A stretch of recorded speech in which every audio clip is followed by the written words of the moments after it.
네, 반갑습니다. 이게 참 이 부서실이 바뀌어서 설교를 하니까 기분이 참 이상해요. 그죠? 제가 이상한데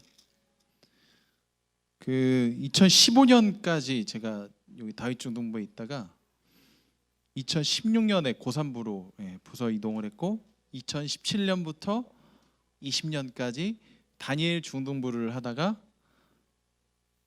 현재는 이제 그 다니엘 중등부인데 3월 첫째 주부터 제가 여러분 담당 교역자예요.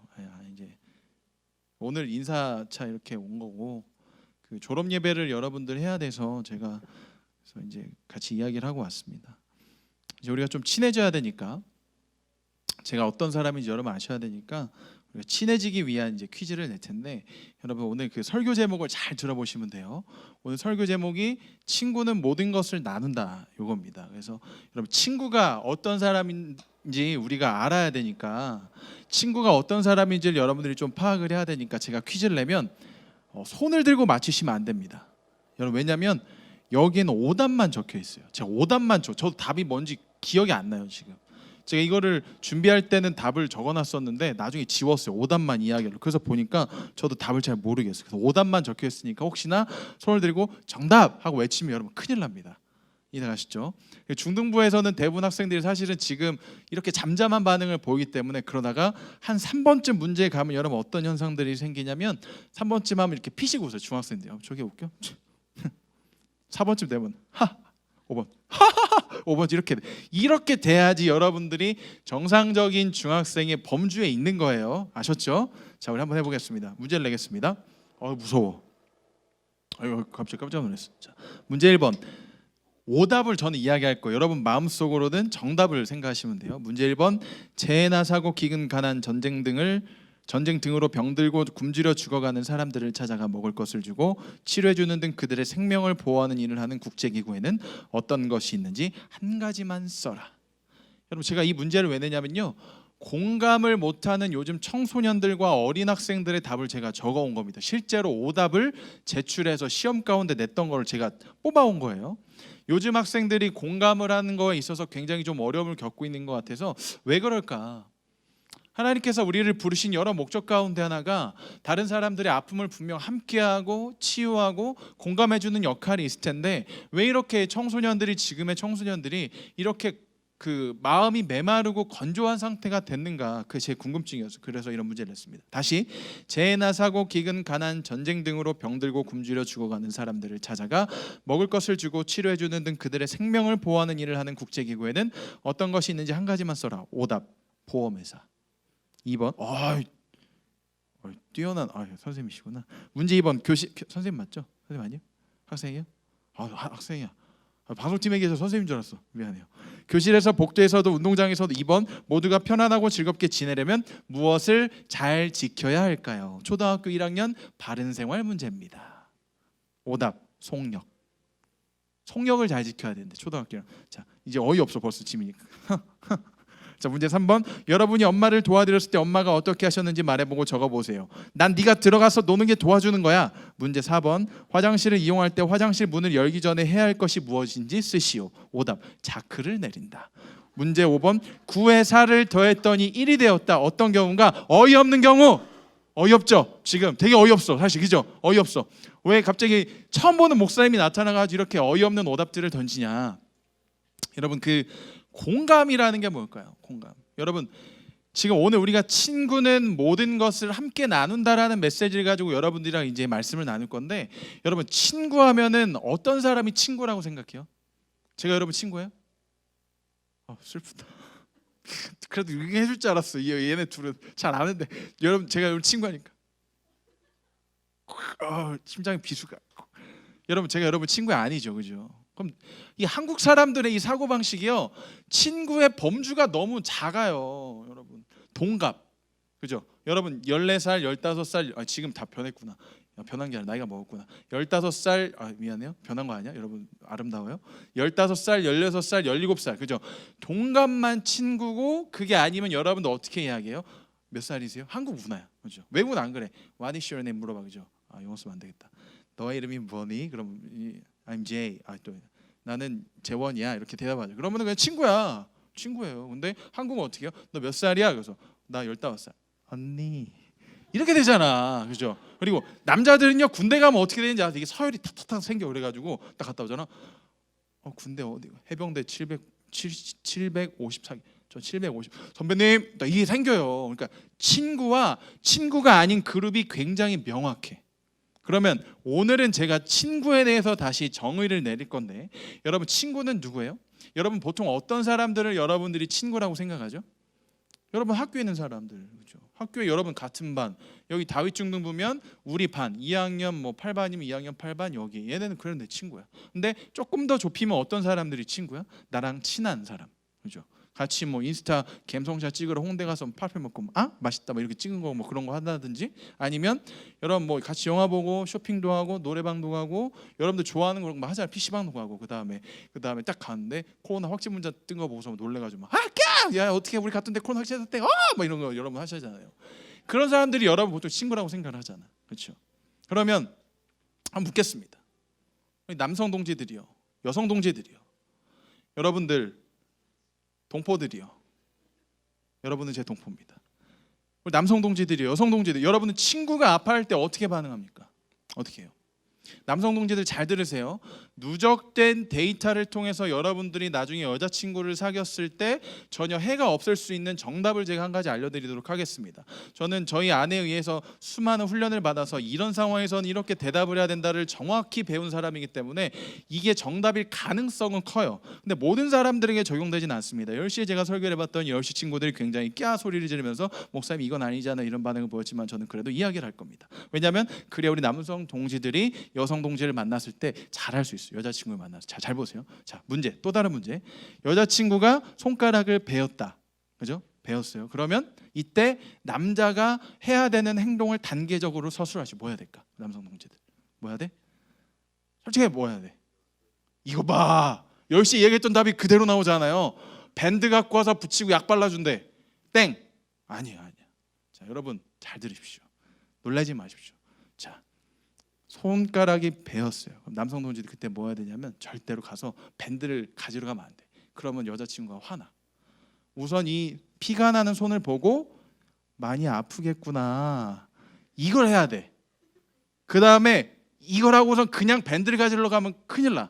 그거는 AI가 하는 거야, 기계가. 그때 뭐 해야 돼? 많이 아팠겠구나 하고선 눈을 쳐다봐야 돼. 너무 좋아? 근데 이게 진짜라니까요. 여러분 진짜 이게 누적된 데이터야. 이게 그 다음에 눈을 보고 많이 아팠지? 잠깐만 기다리라고선 가야 돼. 그러니까 제가 이야기하는 건 제가 이야기하니까 이렇게 우스갯소리로 이야기하니까 여러분 그러는 건데, 여러분 실제로 제가 이걸 왜 이야기하냐면, 여러분 그 남자들은 뭐에 집중하는지 아세요? 문제를 해결하려고 그래요. 근데 여성들은 공감을 받기를 보통 원해요. 이게 남성과 여성의 가장 큰 뇌 구조적 차이라고 하더라고요. 그러면 오늘 우리가 이야기를 왜 하냐? 여러분 주변에 아픈 사람이 있거나 공감을 받지 못하는 사람이 있거나 마음이 아픈 사람들이 있을 때, 다친 사람들이 있을 때 여러분들이 어느 정도 선까지 그 사람을 친구로 생각해서 공감하고 도와주고 돌보아주고 치료해 주냐 이거예요. 깜짝이야. 여러분 오늘 본문에 봤더니요, 이런 이야기가 나와요. 한 사람이 강도를 만났습니다.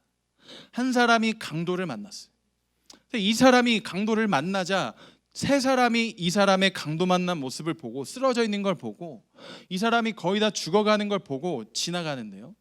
세 사람이 지나가는데 첫 번째 사람은 누구였냐면 제사장이었어요. 제사장이 딱 등장을 하자 우리 마음 가운데는 이 본문을 읽을 때 어떤 느낌이 딱 있어요. 제사장, 목사님 같은 사람이니까 목사님은 아마 강도 만난 사람을 딱 봤을 때 그냥 지나가지 않겠지라는 생각을 하겠죠. 여러분 제가 목사잖아요. 유재원 목사인데 여러분 저한테 기대하는 바가 분명히 있을 거예요. 여기 만약에 다윗중등부 친구 제자반이나 뭐 리더반이나 찬양팀이나 아니면 여러분들 중에 한 사람이 여기를 딱 지나가는데, 이 카페트잖아요 여러분들. 카페트를 저렇게 지나가다 이렇게 가지고 딱 해서 넘어졌는데 진짜 운이 안 좋게 청바지가 여기가 팍 찢어졌어요. 피가 나. 그럼 제가 딱 이런 보고선 여러분 이게 정상이에요? 이게 목사의 정상적인 반응입니까? 아니잖아요. 저의 정상적인 반응이 뭐예요? 너 진짜 많이 아팠겠구나. 잠깐만 일로 와봐. 괜찮니? 하고서 선생님한테 데리고 가서 선생님 이 친구가 지금 넘어져서 보니까 청바지가 찢어지고 여기서 피가 나는데요. 약 좀 발라주시고 좀 치료해 주세요라고 하는 게 정상이겠죠. 그렇죠? 이게 정상이야. 그럼 여러분 제사장, 저와 같은 역할을 하는 제사장이 강도 만난 사람을 봤어요. 그럼 우리는 이미 우리의 생각 가운데 어떻게 생각을 하겠어요? 제사장이라면 도와주겠구나. 이게 정상적인 반응이야. 근데 제사장이 어떻게 했다고? 그냥 갑니다. 그냥 가요. 여러분 두 번째, 레위인이 이번에는 지나갑니다. 강도 만난 사람을 똑같이 발견했어요.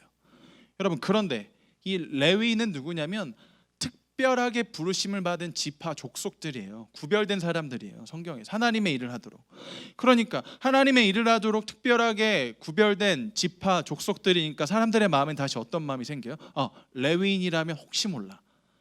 여러분 문헌을 찾아보면 어떤 얘기가 있냐면 지금 이 강도 만난 사람이 그 강도를 당한 이 사람이 폭행을 당해서 거의 죽을 정도로 쓰러져 있는 상태가 된 그곳은요 굉장히 비탈지고 험한 그런 지형이에요. 지형. 그러니까 어떤 상황이 될 수도 있어요. 제사장이 어떻게 생각했을 수도 있어요. 만일 내가 이 강도 만난 사람을 도와주려고 하는데 숨어있던 강도가 다시 나타나서 나를 때리고 폭행하고 나를 똑같이 이 사람처럼 만들면 어떡하지라는 생각을 했을 수도 있어요. 그러니까 제사장 갔을 수도 있겠죠. 이건 저의 개인적인 생각이에요. 우리가 한 번쯤은 그렇게 생각을 할 수 있어요. 그런데 레위인조차도 그냥 지나갔다 이거예요.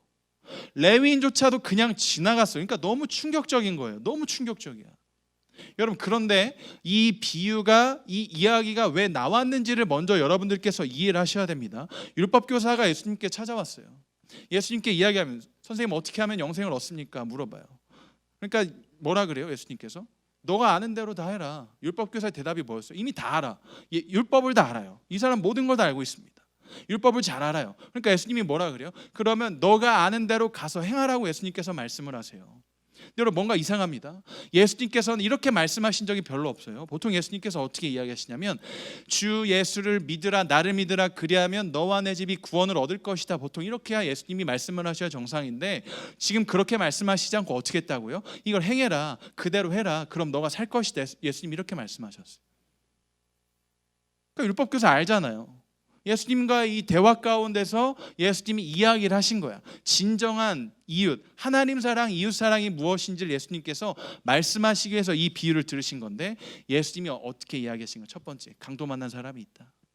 근데 제사장이 그냥 지나가더라. 여러분 율법교사가요 충격받았습니다. 왠지 아세요? 제사장은 하나님의 일을 감당하는 사람이라고 했잖아요. 유대인이에요. 레위인도 유대인이에요. 이 사람의 기대가 산산조각 난 거야.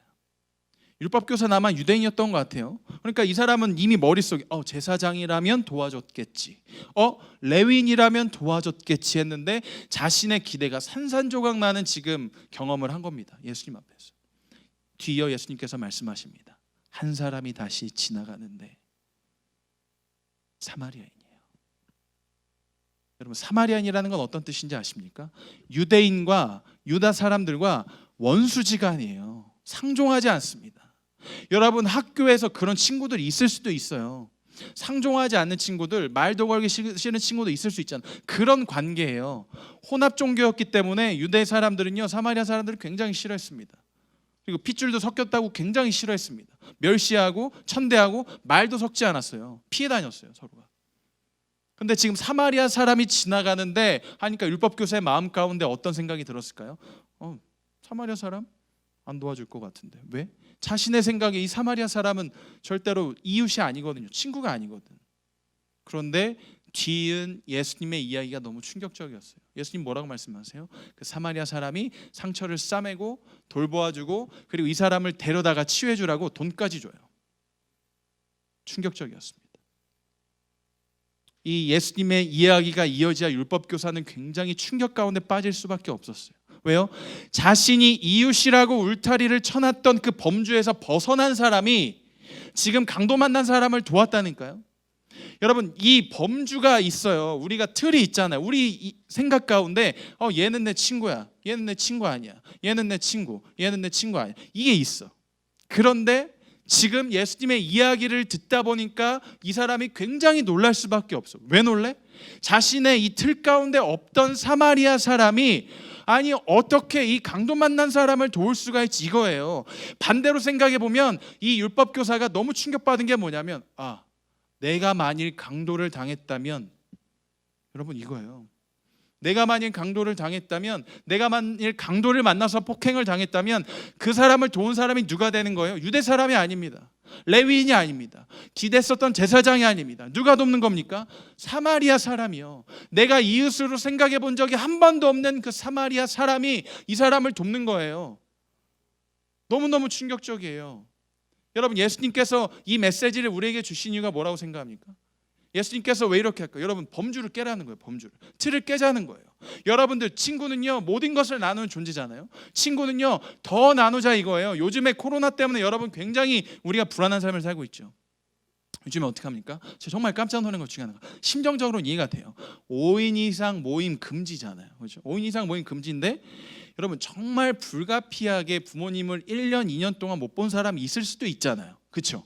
그러면 그 부모님이 아프시거나 어떤 이유 때문에 부모님을 너무너무 봐야 되는 상황인 사람들이 있을 텐데, 설에 어떤 일들이 실제로 일어났어요. 5인 이상 모였다고 신고한 건수가 제가 알기로 5천 건이 넘어요. 전국에 신고합니다.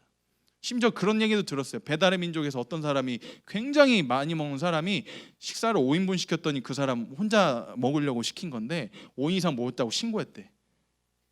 구청에서 나가서 그 사람 똑똑똑 5인 이상 모임 신고받고 왔습니다. 배달의 민족에서 5인 이상 시켰다 보니까 혼자 먹고 있는 거야. 여러분, 이게 뭐예요? 다른 사람들에게 진짜 아픔을 공감하면서 살아가는 삶을 그렇게 걸어가는 게 아니라 어떤 삶을 사는 거예요? 관심이 없어요. 옆 친구가 아픈지, 옆 친구가 진짜 마음이 어떤지, 옆 친구가 진짜 어떤 상황인지, 어떻게 살아가는지 관심이 없다 이거죠. 우리가 지금 이런 사태 가운데, 코로나 가운데 이게 점점 더 심해지고 강해지고 있다는 거예요. 예수님께서 우리에게 말씀하시는 게 뭘까요? 깨라는 거예요. 깨라. 너희들의 이웃의 범주를 깨라. 자, 봐라. 이 메시지를 봐라. 누가 도왔냐? 예수님께서 이 율법교사에게 원하시는 건요, 율법교사가 충격받기를 원하시는 거예요. 율법교사가. 자, 봐라. 깨라. 네가 생각했을 때 누가 너를 도왔을 것 같으냐? 예수님께서 이렇게 말씀하시는 거죠. 제사장도 레위인도 강도 만난 자를 도와주지 않았습니다. 율법교사의 기대와는 완전히 달랐죠. 예수님께서 그러고 이 얘기가 끝난 후 이렇게 물으세요. 너의 참된 이웃이 누구겠느냐? 내 생각에는 이 세 사람 중에 누가 강도 만난 자의 이웃이겠느냐? 여러분, 원래 정상적인 대답이 뭐예요? 사마리아인입니다. 이게 정상이잖아요. 그렇죠? 사마리아인이 도왔다고요. 근데 이 율법교사가 뭐라고 대답해? 인정하고 싶지 않았어요. 그러니까 뭐라고 대답해? 자비를 베푼 자니이다. 예수님 뭐라고 하십니까? 가서 너도 이와 같이 하라. 너도. 여러분, 이게 무슨 뜻입니까? 여러분, 이 사람은요 이웃에 대한 울타리를 이미 쳐놓은 거야. 너는 내 이웃, 너는 내 친구, 넌 아니야. 너 나한테 욕했지. 내가 그때 배고플 때 나 삼각김밥 하나만 사줄래 했더니 아니, 흥 이러고 갔지. 다 기억해. 나 뒤끝 있어. 우린 이미 친구가 정해져 있잖아. 예수님께서 말씀하시는 건 그게 아니에요.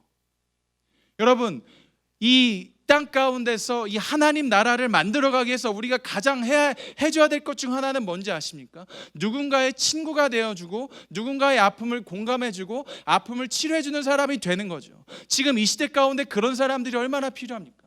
남의 아픔을 진짜로 공감해주는 그런 사람들이 얼마나 이 세상 가운데 지금 필요합니까? 코로나 때문에 마치 그 아픔에 폭행을 당해서, 코로나의 아픔에 폭행을 당해서 일어나지 못하고 누워있고 마음이 정말 부셔져 있는 사람들이 얼마나 많습니까? 하나님께서 우리에게 원하시는 삶 중에 하나가 뭐라고요? 그런 사람들을 가서 도우라는 거예요. 아픔을 함께 해줘라, 공감해줘라, 도와라. 여러분, 그런데 그거 아십니까? 여러분, 솔직하게 얘기해 볼게요. 누군가를 돕는 게 쉬울까요? 누군가를 돕지 않는 게 쉬울까요? 이쪽, 돕는 게 쉽다, 돕지 않는 게 쉽다. 돕지 않는 게 쉬워요. 여러분, 지하철에서 버스에서 솔직히 이런 경험 있지 않습니까? 내가 너무 피곤해. 내가 오늘 막 13km, 14km를 걸었어요. 그래서 막 13,000보, 14,000보, 15,000보 다리가 너무 아프고 막 그렇게 따고 있는데 지하철에 딱 탔는데 지하철에 자리가 딱 있어. 아 역시 하나님은 저를 사랑하시고 저를 위하여 잘 예비하신 역시 우리의 주님이십니다. 딱 앉아서 아 이제 너무너무 내 자리에 앉으니까 노곤노곤해지고 몸이 졸리고 이제 눈을 딱 감으려고 하는데 갑자기 할머니가 내 앞에 딱 서시는 거야. 할머니가 나를 보고서 이렇게 아이고. 여러분 그때 어떻게 해야 돼요? 이때 대한민국 기독 청소년의 올바른 행동은 정답은 일어난다. 할머니 여기 앉으십시오. 이게 정상이잖아요. 그죠? 여러분 이런 경험 있지 않습니까? 솔직하게 할머니가 딱 타는 순간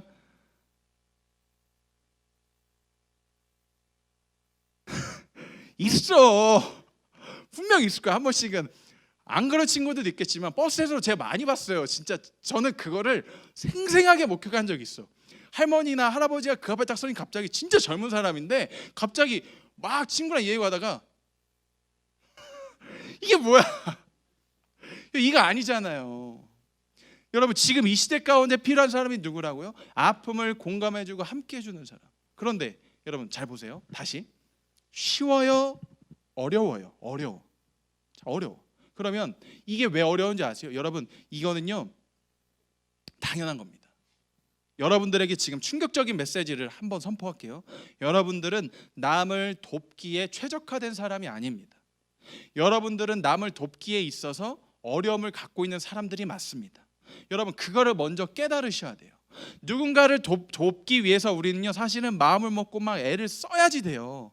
근데 누군가를 돕는 것보다 누군가를 만났을 때 불평을 하고 원망하고 막 짜증을 내는 건요 자연스럽게 그냥 딱 일어나는 현상이에요. 우리 삶 가운데. 그러면 예수님께서 오늘 말씀하시는 게 뭘까요? 자, 예수님께서 너도 이와 같이 하라. 선한 사마리아인이 되라.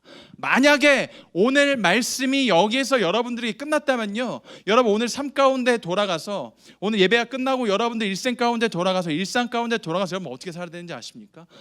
목사님이 유재원 목사님이 선한 사마리아인처럼 살라고 했지. 선한 사마리아인처럼 살아야지. 선한 사마리아인, 선한 사마리아인, 선한 사마리아인, 선한 사마리아인. 착한 일이라 착한 일이라 일어나자.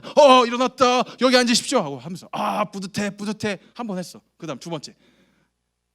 이번에 안 오겠지. 주님 안 왔으면 좋겠어. 할머니가 또 오셨다. 말씀에 실천해야지. 일어나라. 일어났어. 세 번째, 슬슬 짜증이 나기 시작하는 거야. 짜증. 밥도 안 먹었어. 배고파. 안 해. 마음속으로 갑자기 혼잣말로 안 해. 다 들려. 이 알고 보니까 실제로 바라는 거야. 안 해. 그럼 안 해. 여러분 이런 현상들이 벌어지잖아요. 누군가를 도울 때 어렵다고요. 여러분 그럼 만약에 오늘 메시지가 너 선한 사마리아인처럼 살아라 끝나면요 안 돼요. 여러분 예수님께서 사실은 이 율법 교사에게 진짜 원하셨던 메시지가 있습니다. 여러분 그게 무엇인지 아십니까? 이 율법 교사는요 자신이 다 잘한다고 생각했어요. 자신이 다 괜찮은 삶을 살고 있다고 생각했어요.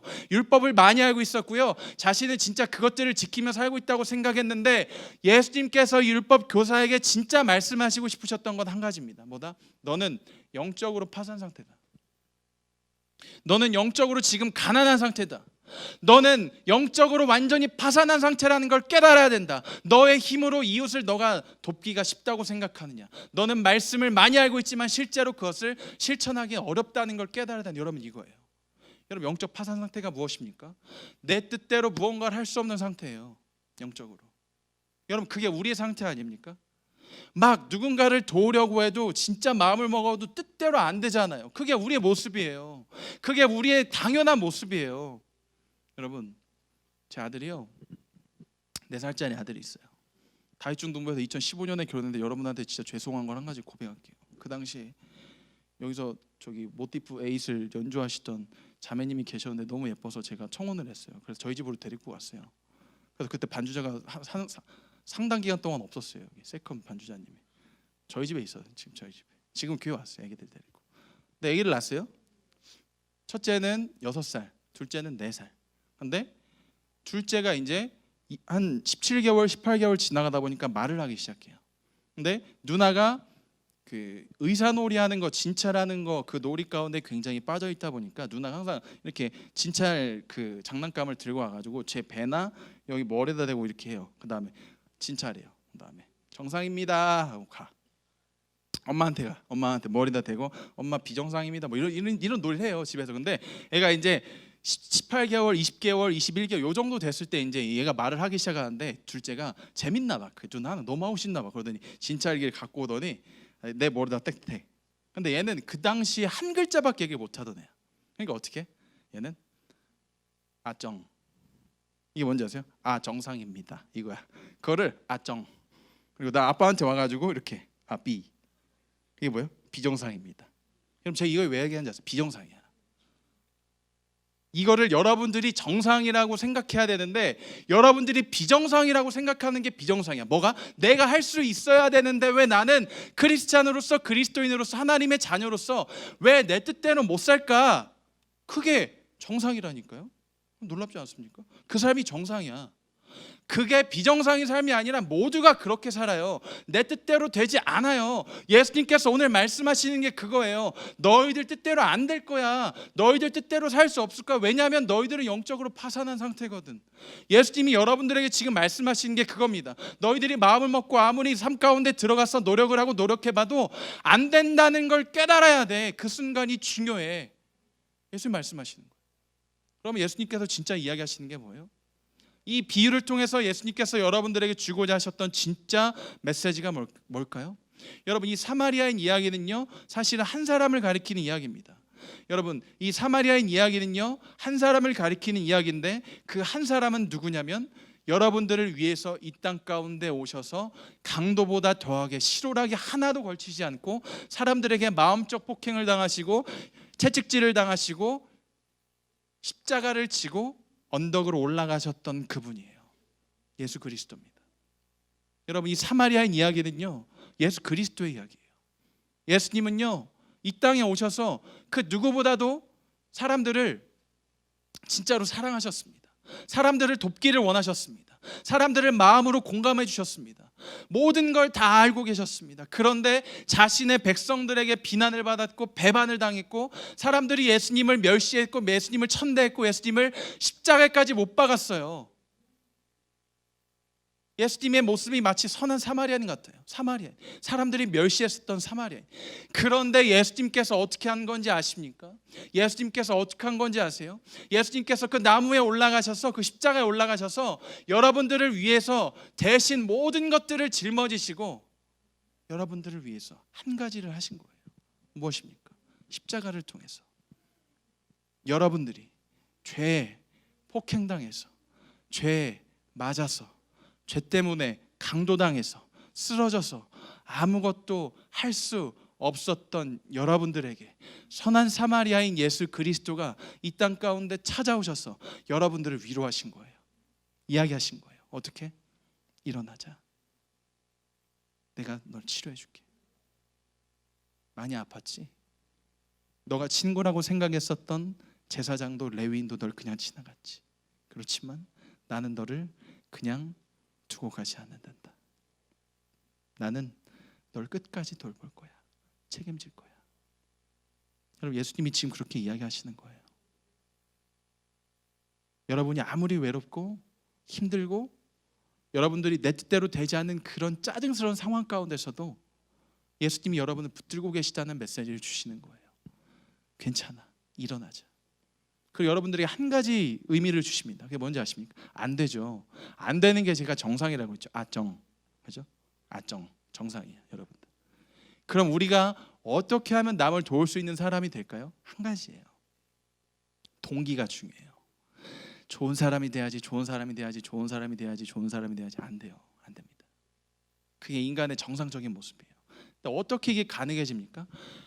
어떻게 우리는 남을 도울 수 있는 동기를 갖게 될까요? 여러분, 하나입니다. 예수님이 강도 당했던 여러분들을 싸매어 주시고 치료해 주시고 일으키시고 여러분들을 세우시고 살리시고 여러분들을 회복하게 하셨기 때문에 그 사랑이 여러분들의 가슴 가운데 새겨져 있다고요. 예수 그리스도의 사랑이라는 글자가 여러분들의 가슴 가운데 새겨져 있습니다. 여러분들 그 사랑을 의지하면요, 남을 도울 수 있는 동기가 마음 가운데 거룩하게 생겨나는 거예요. 내가 도와야지 한다고 도울 수 있는 게 아니고요, 예수님의 사랑이 여러분들 안에 충분하면요, 풍성하게 있으면요, 남을 돕고 싶은 마음이 자연스럽게 생기는 거예요. 여러분들에게 그렇게 살라고 예수님이 살아가라고 말씀하시는 겁니다. 너희는 영적 파산 상태였어. 그렇지만 내 사랑이 너희들 안에 있기 때문에 이제는 너희가 새로워진 거야. 이제는 너희가 남을 도울 수 있는 사람이 된 거야. 부탁하시는 겁니다. 코로나로 인해서 경제와 여러 가지 분야들이, 마음들이 아픔, 육체들이 무너지고 있는 이런 아픔을 겪고 있는 이 대한민국 사회 가운데 주님이 부탁하시는 거예요. 내가 너희를 도왔던 것처럼 너희들 안에 있는 그 사랑으로 사람들을 도와주려구나. 그것이 하나님 나라가 될 거야. 그것이 나를 거룩하게 드러내는 장소가 될 거야. 너희는 나의 그런 자녀들이야. 사람들의 친구가 되어주렴. 내가 너희들에게 했던 것처럼 모든 것을 다 나눠주렴. 여러분, 이겁니다. 제한팀 어디 갔어? 우리 저는 다 이야기해요. 제한팀 유진쌤도 올라오고 다 올라오세요. 우리 온 땅의 주인이라는 찬양을 같이 할 건데, 근데 11시 반에 원래 밥 먹어야 되는데 지금 되게 배고프다. 아니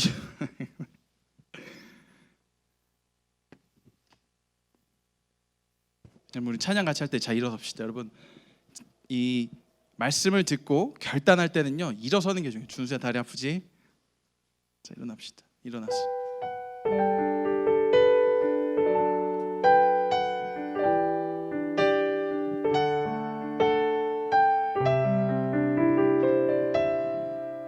자 우리 같이 고백합시다. 온 땅의 주인 되신, 온 땅의 주인 되신 주님이 내 이름 아시며 상한 맘 돌보네. 어둠을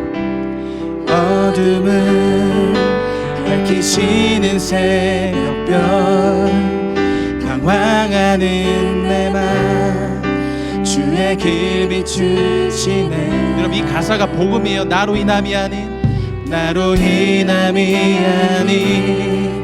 주가 행하신 일로, 나의 행함이 아닌 오직 주로 다시 한번, 나로 인함이 아닌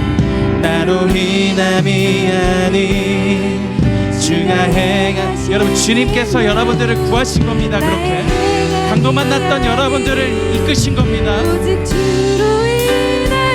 나는 오늘 피었다 지는 꽃과 같지만, 나는 오늘 피었다 지는 이름 없는 꽃과 같네.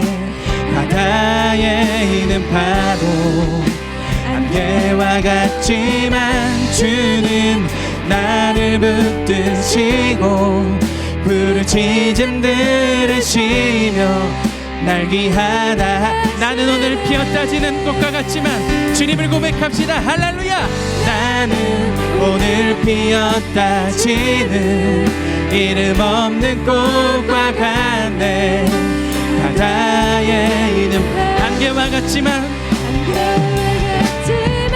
주는 나를 붙드시고 부르짖음 들으시며.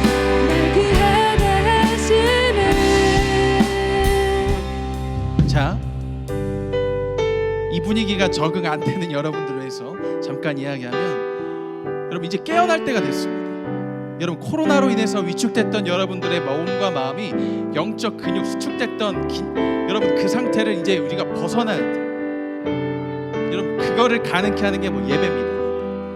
예배에서 나오는 그 하나님의 영광의 임재와 은혜는요, 여러분들이 정말 긴장됐었던 그 영적 상태를요 풀어지게 만들고, 여러분 하나님의 은혜는요 여러분 자유하게 합니다. 여러분, 그거를 품고 새기고 돌아가셔야 돼요. 지금이 되게 중요합니다. 말씀을 듣고 적용하는 시간, 같이 기도하고 같이 찬양하는 시간. 여러분, 가사를 보세요. 나로 인함이 아닌 주가 행하신 일로. 이게 복음이잖아요, 그렇죠? 나의 인함이 아닌 주로 인하여. 여러분, 주님께서 강도 만났었던 우리를 주님께서 품어주셨기 때문에 우리에게는 일어날 수 있는 힘이 있어요. 일어납시다. 코로나로 인해서 두려웠던 그 모든 것들을 떨쳐내고 오직 주님만 바라봅시다. 여러분, 언젠가 그날이 다시 올 겁니다. 회복되는 백성들의 그 승리의 함성이 외쳐지는 그날이 올 겁니다. 여러분들이 거기에 서셔야 돼요. 선봉장이 되셔야 돼요. 그러려면 뭐가 필요합니까? 주님의 사랑이 여러분들의 동기가 돼야 돼요. 주님의 사랑. 내 뜻과 내 힘과 내 능력으로 한다, 그게 아니라 주님의 사랑이 내 삶의 거룩한 동기가 돼서 주님이 계시기 때문에 가능합니다. 이거예요. 나로 인함이 아닌, 나로 인함이 아닌 주가 행하신 일로 나의 행함이 아닌. 다시 한번 고백합시다. 나로 인함이 아닌. 자, 여러분들의 목소리로 여러분, 자, 조금 더 커야 돼. 조금 더 여러분들의 마음을 드리는 시간이에요. 자, 다시 한번 나의 행함이 아닌, 행함이 아닌 오직 주로 인하여. 다시 한번 나로 인함이 아닌. 할렐루야. 주가 행하신 일입니다. 주님을 바라보며 나아가며 고백하는 시간입니다. 자, 여러분들이 외칩시다. 오직 주로 인하여 나는 오늘 피었다지는, 나는 오늘 피었다지는 이름 없는 꽃과 같네. 바다의 이름 안개와 같지만 주님이 여러분들을 이 시간에도 부르시며 콜링하십니다. 시고 부르짖음 들으시며 날 귀하다 하시네. 나는 오늘 주님을 바라보며 고백합니다. 우리를 부르신 주님, 우리를 구하신 주님, 그 기적의 주님을 바라보며 고백합시다. 안개와 같지만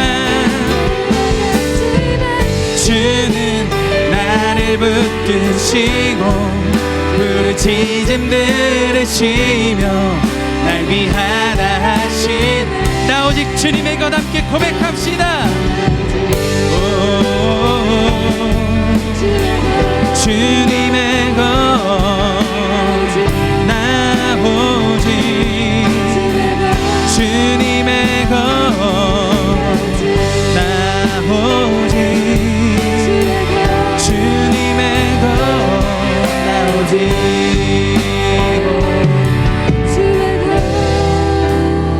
가슴에 한번 손을 얹어볼까요? 가슴에 손을 얹고, 여러분 그 다음에 중요한 단계가 있어요. 항상 해야 되는 거, 예배에서 항상 여러분들이 직접 소리를 내서 입으로 고백을 해야 그 고백이 내 고백이 되는데, 이거 왜 하는지 아세요? 여러분 이 고백을요, 제가 중등부 사역을 하다 보니까 애들이 못해요. 안 나와 이 고백이. 그래서 저희 연습을 할 때 어떻게 했냐면 이거를 2-3년을 연습했어요. 매번 예배 때마다 저를 따라서 기도하는 거. 그랬더니 나중에 선생님들이 고백을 안 하시는데 중등부 여러분 똑같은 친구들이요 여기를 가득 채웁니다. 이 인원을 가지고 이 장소를요 가득 채워요. 하나님의 역사예요. 하나님의 사랑이 느껴지거든. 옆 친구가 크게 고백하기 시작하니까 나도 따라해보기 시작했는데, 한 주가 지나고 두 주가 지나고 세 주가 지났더니 이 고백이 내 고백인 게 느껴지거든. 눈물이 나거든. 여러분 그게 예배예요. 여러분들도 이제 저랑 해보는 겁니다. 도전하는 겁니다. 예배의 영광을. 저를 따라합니다. 여러분 이 고백을 할 때 중요한 게 있습니다. 내 목소리가 내 귀에 들릴 정도로 고백하는 건데, 자 연습. 자 따라해볼까요? 하나님, 조금 더 커야 돼. 조금 더. 여러분 이게 부끄러워. 너무 귀한 고백이에요. 저는 예배에서 가장 행복한 시간이 지금이에요. 여러분들의 고백을 듣는 그 순간. 같이, 자 저를 따라 눈 감고 같이 고백합니다. 하나님, 저는 제 힘으로 누군가를 사랑하려 했습니다. 제 힘으로 더 나은 삶을 살기 위해 노력했지만 되지 않는 저의 모습 가운데 실망한 적도 있습니다. 주님, 그러나 이제는 제 힘과 능력이 아닌 저에게 먼저 사랑을 주신 예수님의 그 사랑이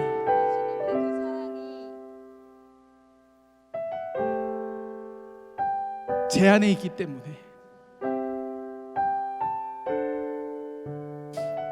이제는 누구를 도울 수 있고 사랑할 수 있는 새로운 사람이 됐습니다. 저는 그것을 믿습니다. 이제부터 주님의 사랑에 힘입어 주님과 함께 살아가겠습니다. 주님 사랑합니다. 예수님 이름으로 기도합니다. 아멘. 우리 하나님께 영광의 박수 올리고 자리에 앉도록 하겠습니다. 할렐루야.